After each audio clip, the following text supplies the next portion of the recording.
Georges Mella, bonjour. Bonjour. Alors c'est votre troisième candidature à la tête de la mairie de Port-Huit. Vous l'avez annoncé assez tard. Celle-ci, vous avez hésité avant d'y aller? Vous savez, je ne sais pas si on peut traduire ça comme étant une hésitation. Je sais ce qu'est un mandat de proximité comme celui-ci, ce qu'il requiert, bien entendu, comme investissement. Et puis, si j'osais, je dirais que je n'ai jamais habitué les Porto-Vecchia à des déclarations intempestives et précipitées. Mais je me suis posé la question de savoir surtout si j'avais toujours la même volonté, la même ambition pour cette ville qui m'est si chère, et si, justement, j'avais la confiance des Porto-Vecchia pour mener à bien les projets qui avaient déjà été initiés. Et c'est ce qui m'a justement décidé à nouveau renouveler la confiance des Porto-Vecchia. Alors la même ambition, mais peut-être pas forcément les mêmes alliés. Vous avez qualifié vos adversaires d'intérêts de pouvoir et d'intérêts particuliers. Mais un certain nombre de ceux qui sont aujourd'hui avec vos adversaires étaient avec vous auparavant. Ça, c'est ce que les uns et les autres disent. Bon, bien sûr, dans une campagne politique, il y a souvent de l'intox, il y a souvent une volonté de déstabiliser les uns les autres. Moi, je fais confiance aux Porto-Vecchia. Je sais, pour les vivre avec eux au quotidien depuis pratiquement 6 années, notamment cette dernière mandature, je sais la confiance qu'ils me témoignent au quotidien dans les échanges que nous avons ensemble, puisque c'est un mandat de proximité par excellence.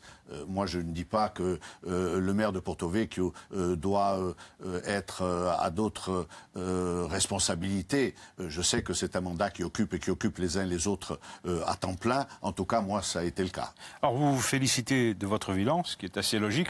On va le découvrir maintenant avec le sujet de Jean-André Marcin. Et comme dans chaque campagne municipale, il a évidemment été longuement question du bilan du maire sortant. Ce qui fait surtout débat, c'est l'aménagement du centre-ville et notamment de cette zone, place centrale de la commune.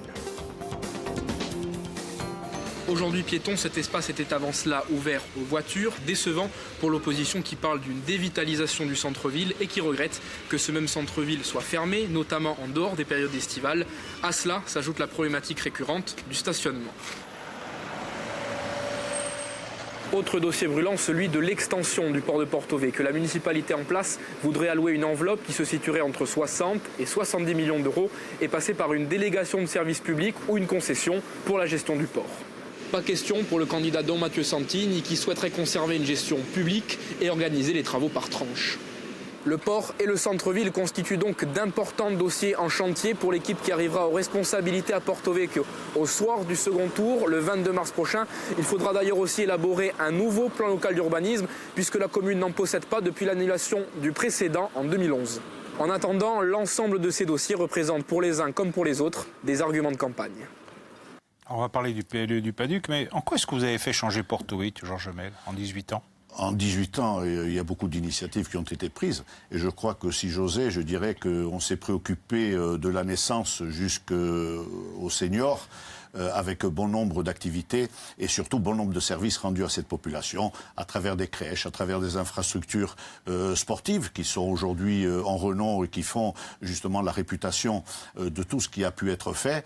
Et puis, bien entendu, il y a ce cœur de ville qui me tenait à cœur parce que au-delà du traitement de surface, il y a bien entendu l'ensemble des réseaux qui ont été refaits, tant des réseaux d'adduction d'eau potable, de fibres, pour rentrer dans des méthodes et des méthodes modernes, d'assainissement. Bon, c'est le bilan. Mais votre priorité pour la prochaine mandature, si vous êtes réélu, quelle va être C'est continuer tout ce qui a pu être initié, avec quelques petites corrections, bien entendu, parce qu'il faut optimiser justement ce résultat que tout un chacun aujourd'hui prend à son compte dans des cercles plus ou moins différents que celui que nous avons l'habitude de fréquenter les uns les autres. En tout cas, je sais qu'aujourd'hui, bon nombre, y compris bon nombre de commerçants, remercient les initiatives qui ont été prises et pour cause, parce que la valorisation de leur commerce existe et qu'ils ont aujourd'hui possibilité, à travers l'ensemble de ces infrastructures réalisées et ces décisions prises, notamment